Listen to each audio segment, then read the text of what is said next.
Hi, this is Aaron Henne, Artistic Director of Theater Dybbuk, and thanks for joining me once again for this series of conversations and talks that we do every other week at 1 p.m. on Fridays.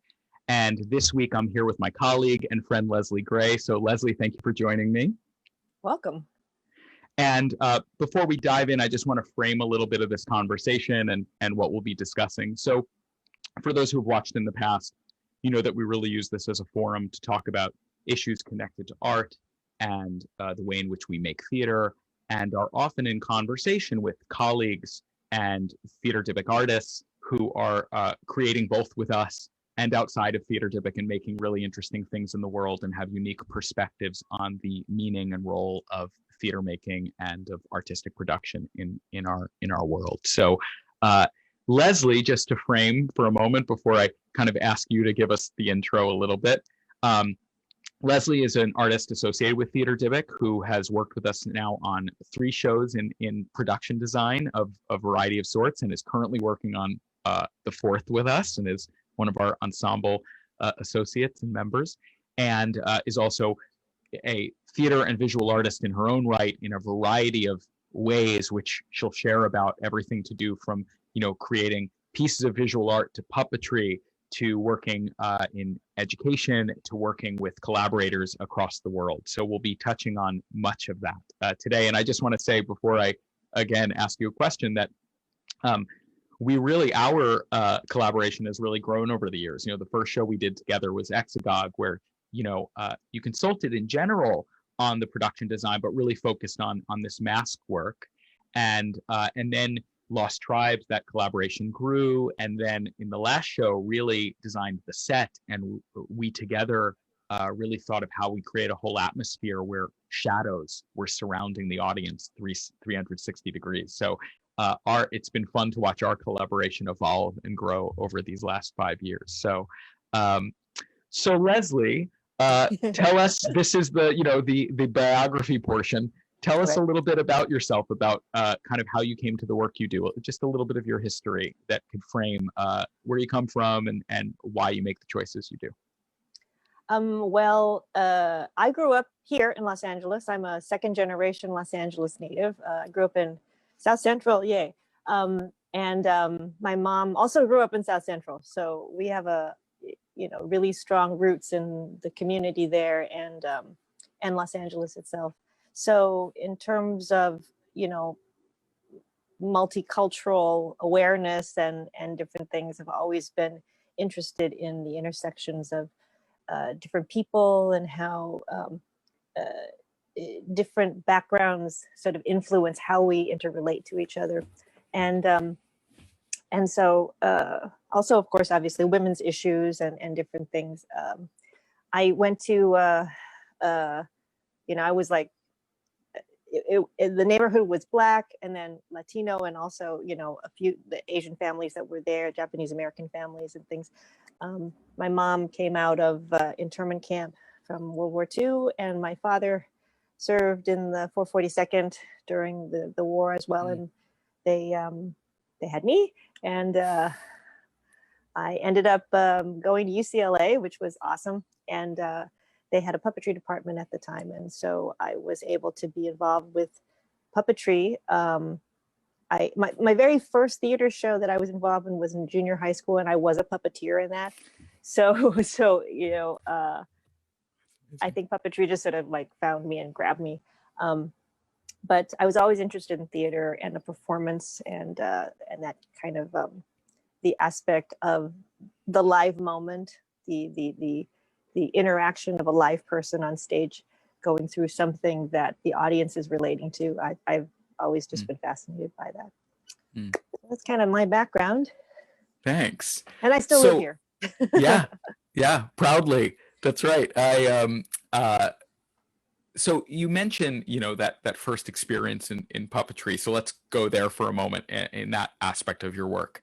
You yourself formed your own company, Triumvirate Pie, that used puppetry as a primary form. You've worked in puppetry in a variety of ways with different companies, and again, leading your own work. Talk to us about your use of that form, how it plays out in your work, the why and the ways in which it communicates particularly. Well, the fascinating thing about puppetry, it's sort of the magic within the magic. You know, we have theater, which is in itself, we're creating a reality on stage that the audience can actually engage with. That's not really real, but for the audience and the experience of it, it is reality. Puppetry within that, as its own sort of form, takes inanimate objects and gives them life. So puts a secondary reality on top of the reality of theater. So I've always been just enamored of how, you know, it's an ancient art form. Puppetry's been around forever. Every culture has forms of puppetry, some that we don't use, some that we've appropriated, that connection between the imagination of the spectator interacting with what the theater professionals are doing on the stage is even heightened with is more heightened with puppetry, just because the puppeteer is there facilitating an object that is taking on the persona and absorbing all of the attention and the kind of that visceral reaction and connection from the audience. So it's slightly different. It's kind of a little less egotistical, I guess, maybe, than regular theater, because you know, one of the ancient playwrights in Japan, Chikamatsu, he got sick and tired of the kabuki theater because the actors were all like obnoxious, and he just started writing for the bunraku puppets. So I always feel like I can kind of understand, not with theater dybbuk, but like, you know, how people can feel like, I don't want to deal with this anymore, I'm going to deal with the puppets. But Sure. That's because it's such an international form. It's been something that's really been able to open a world up into different cultures and things that I've been able to see and be a part of. So that's been fun. So this gets me thinking of some particulars of your work connected to puppetry. You know, your work, The Pink Dress, another work, correct me if I'm wrong, if I'm saying it incorrectly, Maudit.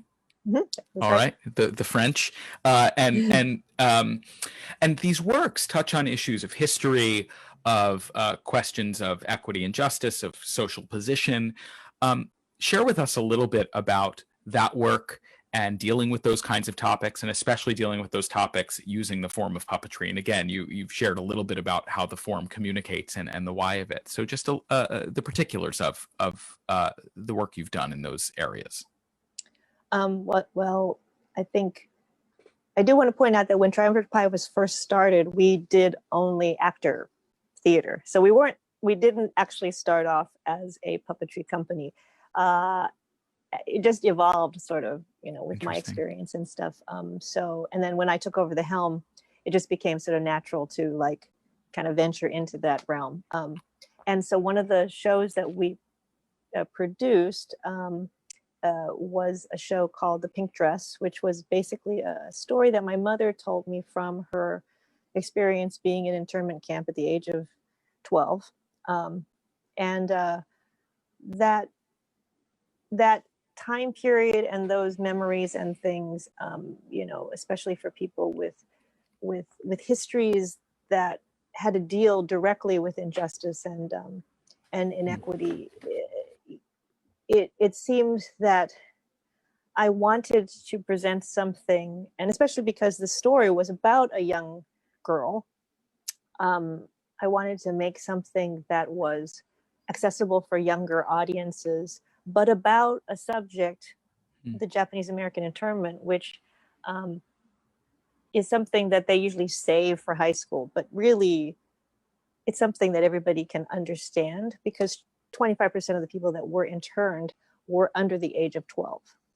So I ended up writing a story based on my mom's experience. Basically, the story is that she was supposed to graduate from junior high while she was in camp. And she was given this beautiful pink dress by her sister, who had been allowed to leave camp and work. And she wanted to wear that to the graduation, and the camp authorities basically said, no, everybody's got to wear the same color, the same drab material that we have in stock. We're going to give to everybody. You got to have this. And my mother, being the stubborn soul, wonderful stubborn soul that she was, she said, no, I'm going to wear this pink dress. So from that story and that image of a little girl on a stage in a pink dress, in this sea of green, it's really felt to me like an iconic image of what standing up against injustice should be like, or is, just a representation of that. So I'll pull out my prop right now. This is my this is my children's book of the story. Wow. And it has I did all the illustrations, and everything inside is I did these woodblock prints. If anybody's interested in it, please let Aaron know, or let me know, and we can get you a copy. It's on obviously Amazon and Barnes and Nobles. Unfortunately, my mother passed away in April of this year, and so I was really happy that she was able to see the show. We toured at the schools with the Music Center. We got picked up by the Music Center. We toured at the schools for 7 years. So many students got to see this show. I was quite proud of it. And with my collaborator, Beth Peterson, we were able to bring that story to many people through puppetry. When I was working on Modi, Modi was also a story of Modigliani's wife, who was in her own right an amazing artist who was completely squelched by his enormous personality and his enormous problematic reaction to the world, Modigliani. So I wanted to explore that. And again, we used the elements of puppetry. And in that one, we were able to sort of utilize different forms of puppetry to tell this story. It was a show for adults. So to one of the things that happens with puppetry is that we are often relegated to the children's theater realm, which it is, but a lot of times the stories that we can tell with puppetry are really, really deep and intense and for adults. So I think puppetry is a way, just as any art form, of expressing things and stories and concepts that oftentimes can actually get more into the mind and imagination of the spectator, because it's not a human, because it's not a person, but it is a person that the spectator has imbued the qualities of life to. So, for the production of Modi, because the main character, Jeanne Bertin, she was the main character. She was a figure puppet. So we had a face and she had a body.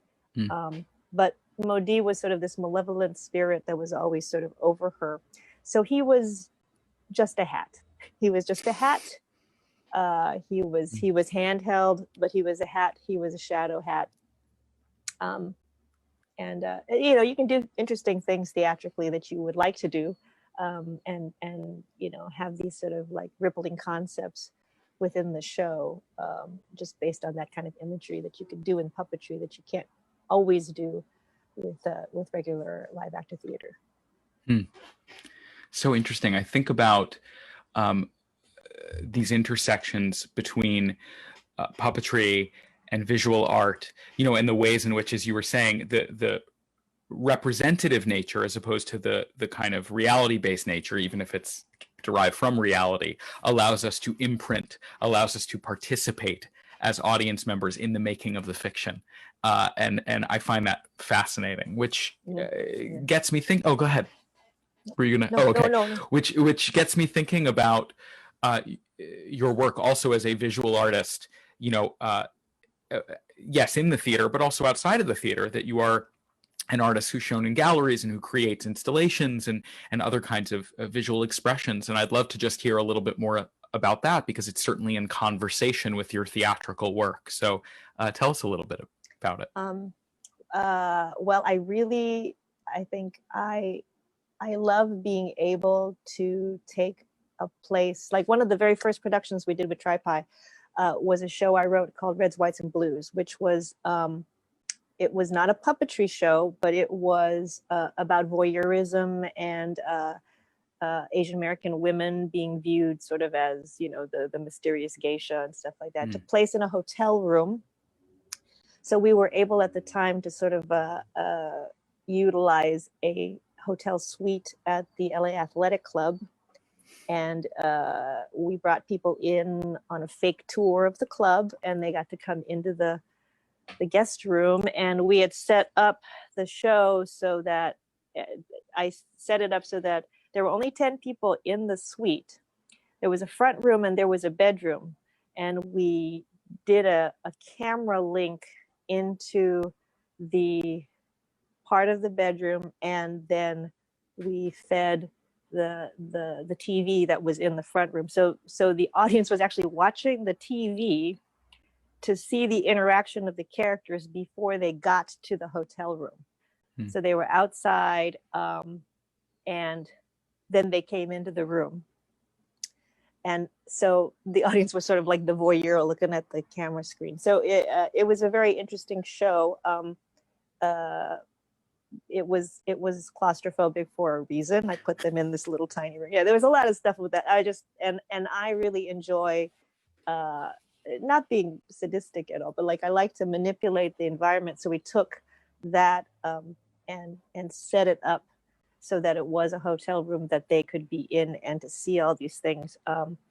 I've taken one of the shows that I did when I worked in Thailand. We took a gallery and turned it into a circus. And of course, with Hell Prepared, we took an ugly auditorium. An auditorium, and we kind of made it into this Sephardic synagogue in the middle of the woods, I guess. I enjoyed putting stuff together. I've done an installation where you basically at Avenue 50 Studios in Highland Park, I did a piece where it was called Lights of Farewell, where in Japanese tradition, there's you take the lanterns and you sort of send them out, where you send the spirits out. It's kind of like a Dia de los Muertos thing, and you sort of send the spirits on their way back to the land of the dead. And so I took the gallery space, which was the middle space, and I created this sort of underwater thing where you could go in, and it was sort of a water light, and there was fabric, and then there was shadows and things. And so it's kind of fun, which is sort of, part of theater is we're making an environment. And so, a lot of the things that I like to do has to do with creating the atmosphere, and on top of writing and directing and, doing all the other stuff. But what's fascinating about that is that then the audience is actually in the reality that you've created, which is, it's one thing to come, there's a whole experience of going into the theater and watching something on stage where you're slightly removed from anything, past the proscenium edge.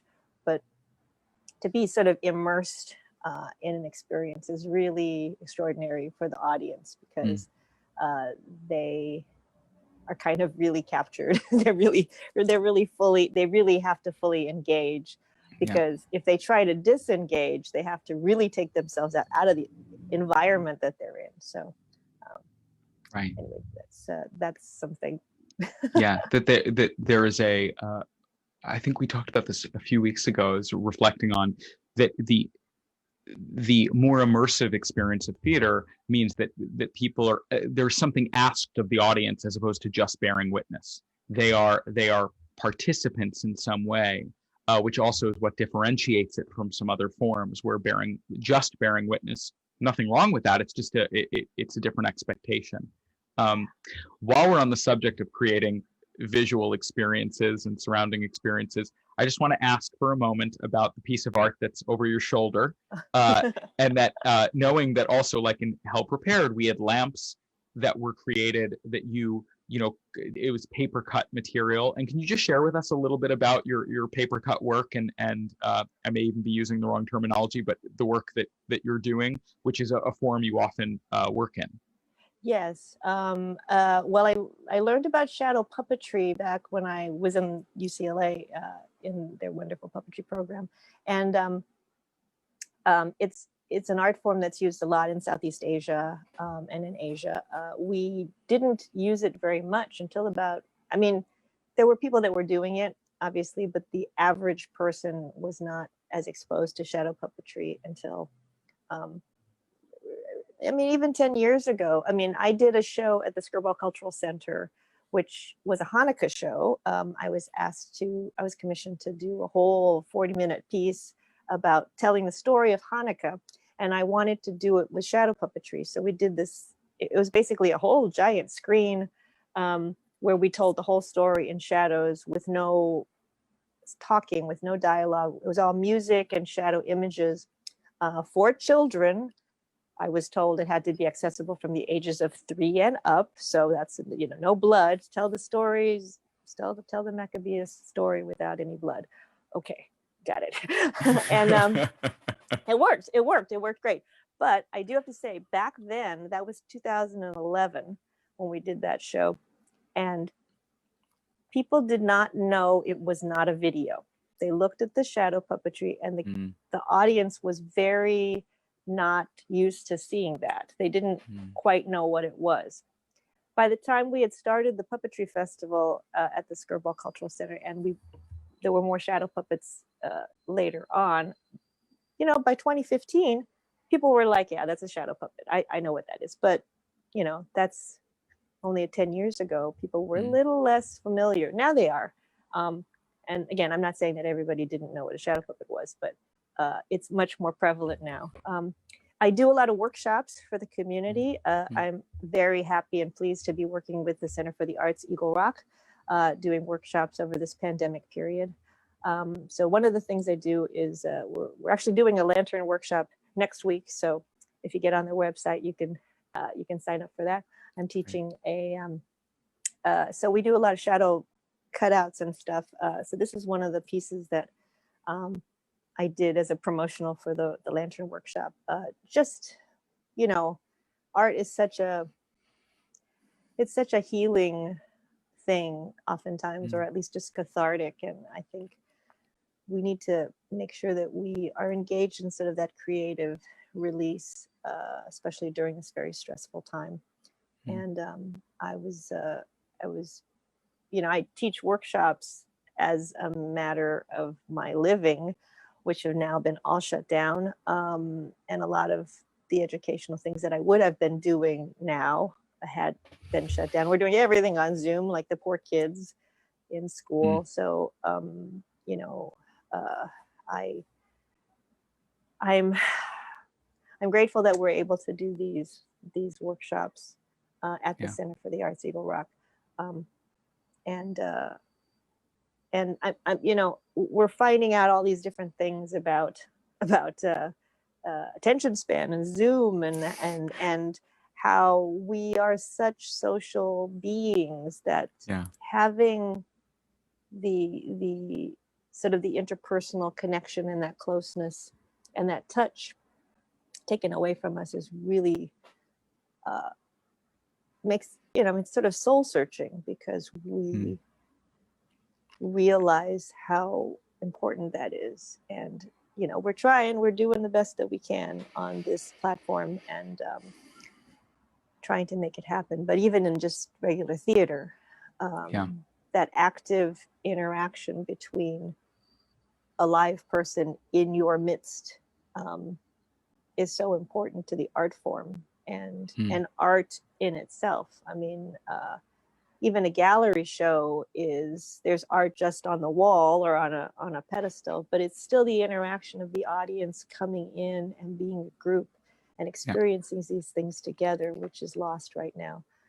So I think anything that people can do to reach out to each other, um, to to to sort of buoy each other up, because we are all struggling with the Yeah. stress and the grief, um, Yeah. and you know, for those that have lost loved ones, I mean, luckily my mother did not contract COVID, but you know, she passed away, and we are unable to do any kind of services or anything at the moment. Everything's sort of on hold. Sure. That's something that many families are dealing with right now, and there are going to be repercussions of not having the ability to sort of like release that grief. So you Yeah. know, our art and our whatever we can do art wise in our homes with our loved ones in our neighborhood is really important. So Yeah. Well, I really appreciate hearing, that that's one of the views of the work like this, like these conversations, like the workshops that you are finding a way to do with the Center for the Arts in Eagle Rock online to at least provide opportunities for creativity and artistic engagement during this separated time.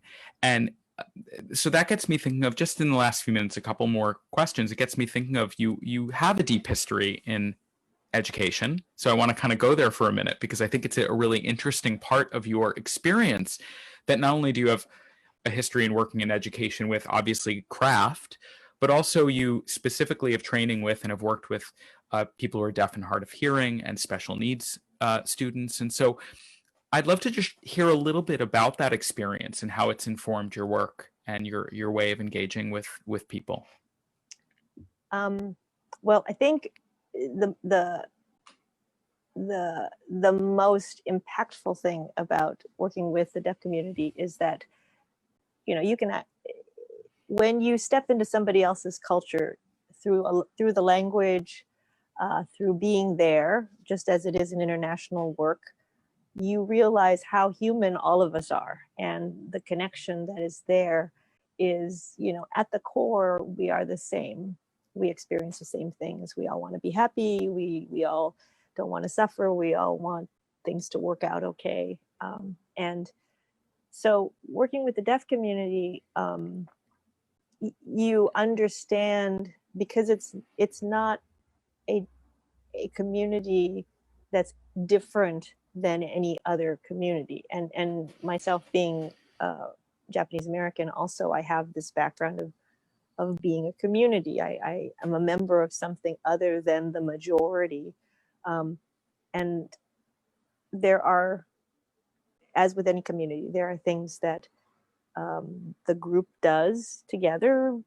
They understand certain things about each other and about the world around them that is based on who they are as a member of the group. And I think, again, with language and with other things, if you can become, it's interesting, because it's almost like a theatrical process, because when we have an immersive theater process, you are in that person's world.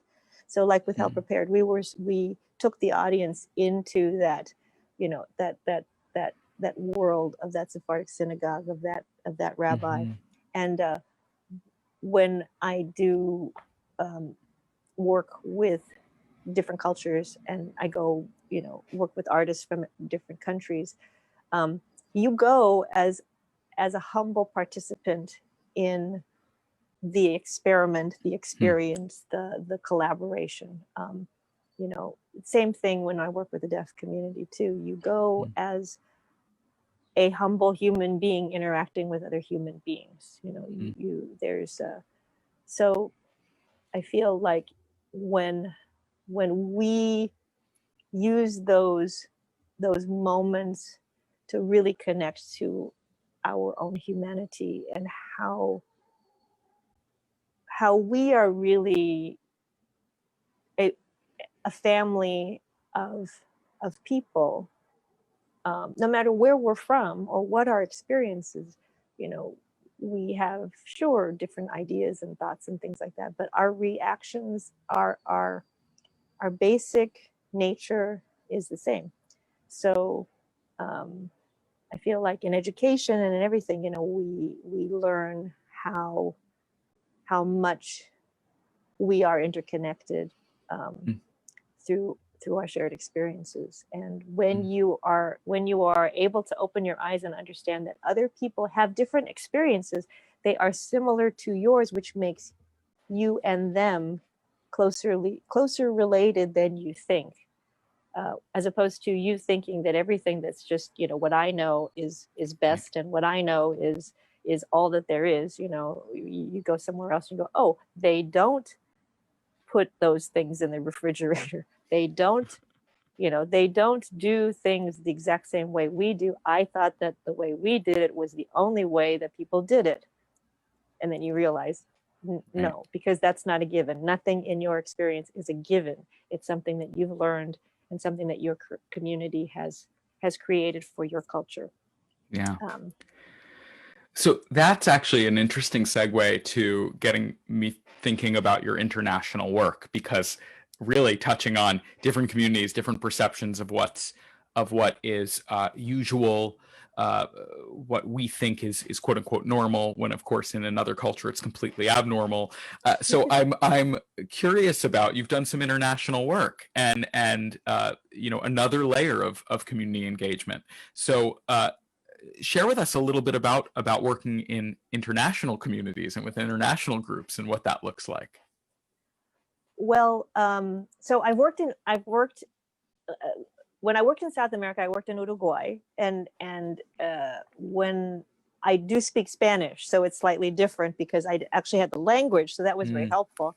So I taught workshops and stuff there in one of their, I guess we'd call it a barrio, there, but and then I've worked in Indonesia and in India and in Thailand, and India to a lesser degree because a lot of people, they speak English. I taught at a boarding school and some other things while I was there. And when you're in Thailand and in Indonesia and stuff like that, where you don't speak the language and you kind of like you're trying to figure out what's going on, you're relying on people. It's a very different experience, but it does humble you and make you realize that we can still create. In Thailand, we created this awesome show called Sideshow Angel with my wonderful two friends that are there, Ranong Kampa and Wauda Surisuk, both beautiful dancers and performers. And we created this performance piece there and in a gallery. And people spoke some English. My two friends speak English, so that was good. But but you just have to figure stuff out and work with them. In Indonesia, my wonderful friend Penny Chandrarini, amazing singer. We're working on something that's going to take a long time, but we want to do a show about her experience growing up and her father as a puppeteer. But like, you go and you realize like, okay, I can't just dictate what my schedule is going to be because I am someplace else, and the way they schedule things and how just transportation works is very different. And you have to be able to sort of let it go and say, the timetable is not mine. The way we're gonna, when I was in Thailand, it was like, what flashlights are we gonna use? Oh, I brought some. None of the flashlights that I brought work because of the power and all kinds of stuff. Okay, we go on, change something else. We do something else. We try to do something else. And you have to just be able to sort of like roll with it, which is something that we do here, but we do here and we're in control. We can roll when we're in control. But if you're someplace else and you're dealing with another culture, they're not wrong, and that's the thing. They're not wrong. That's the way they do things. That's their thing. And if you are trying to work on a show and it's like back and forth, back and forth, and back and forth, and you hear nothing for a month, and then you hear this and whatever, they're not wrong. They're doing it the way they do it, or they can't fly to this place and la la la, And I think we as Americans, sometimes we forget that the world is much bigger than us. And it's really, really, unfortunately, during the pandemic, we can't go someplace else, but it's really important for people to experience other places and other cultures, which we can do here. But, going and hearing a different language and maybe spending a day not knowing what's happening can be very freeing, because you understand now that you are a member of a larger existence. I don't know if that makes sense, but it does. And it really, I appreciated the kind of recognition of the, and they're not wrong, because we develop systems, right, that work or don't work in a variety of ways, but that we've grown accustomed to, that we say this is the way things are accomplished, especially this is the way a show happens, this is the model, this is the whatever it may be. And to then be confronted by completely different relationships to production, to time, to hierarchy, right? And to remember that many of the models that we actually sort of hold up as being the way things happen, and I'm thinking particularly in terms of producing theater and presenting theater, are very actually specific to this society, this time, this place, and the history of American theater and certain Western traditions that are not universally adopted, and nor necessarily should they be, right? So I think it's a great reminder of being being humble enough to say, I'm here to learn. Let me be of student mind and learn how this system works, as opposed to just being coming from my own perspective. So thanks. Yeah, in the last minute or two, I always like to ask everyone, you've already shared a little bit about what's going on during this time, right? When I say this time, we all know what that means.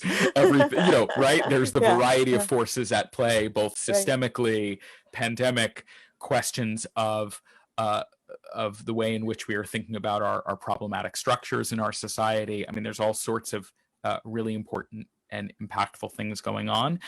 And so the last thing I just want to know is in addition to what you've already shared, anything else about the way in which you are navigating this time as an artist and still creating or staying connected? Well, the workshops are great. I've been able to just feel like I'm giving back to the community in some small way. I am working on a podcast, as everybody is, but we're working on a podcast for really looking at women in history. And I'm hoping that we have the first episode all taped and everything. We're trying to just sort of edit it up. So hopefully it'll be dropping pretty soon. It's called Women's Work. That's the name of the podcast. So it'll be out there soon. I've been trying to do a lot of writing and sort of explore just some of the disciplines that I used to do a lot of and work in, as a writer, as a poet, just sort of like trying to put more of my ideas down on paper and actually do something with them, as opposed to just sort of holding on to them. And as an artist, just contemplating what the work can be during this period of time.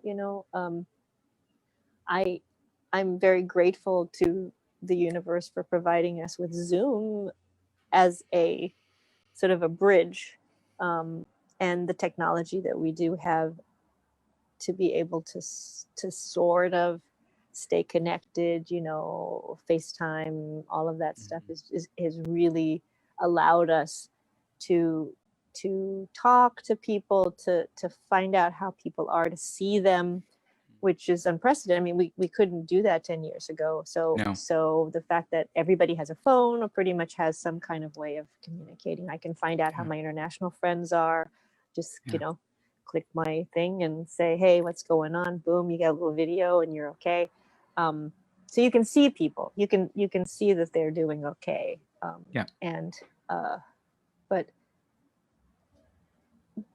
it's just this thing of like, we don't have the power to make the situation better. I mean, we don't have anything we can do really to ease the situation of the pandemic. We have to wait, which is always the hardest thing, especially for artists, right? Because we want to try to do something to make an impact. Yeah. So the only thing that I know, obviously, that's upcoming that we can have an impact on is the election. So please, everybody register to vote and go out and vote and use that right that is ours, that is a cherished and people gave their blood and their life for us to be able to utilize that. So please don't throw it away. Go vote. And we don't have a lot to do for the coronavirus. We're not a virologist. We're not. So speak for yourself. No, that's my secret career.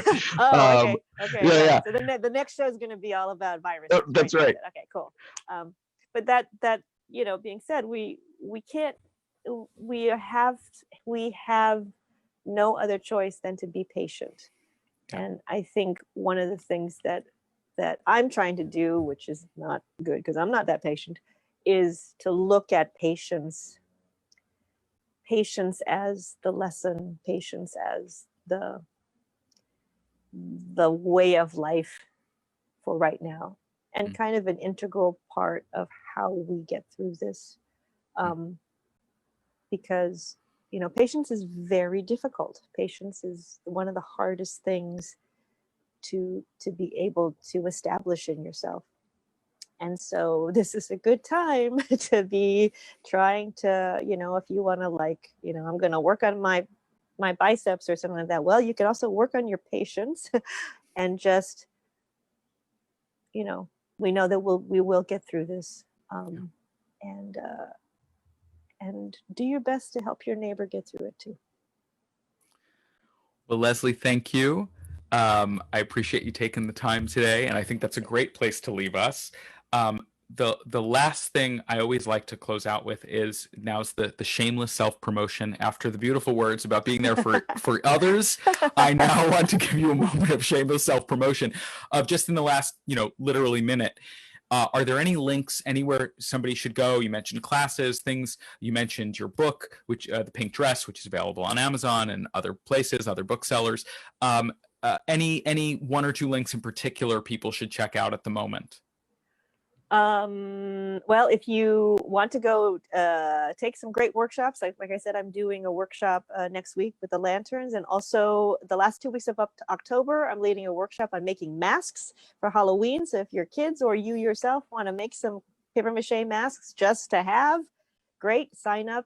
It's CFAER.org.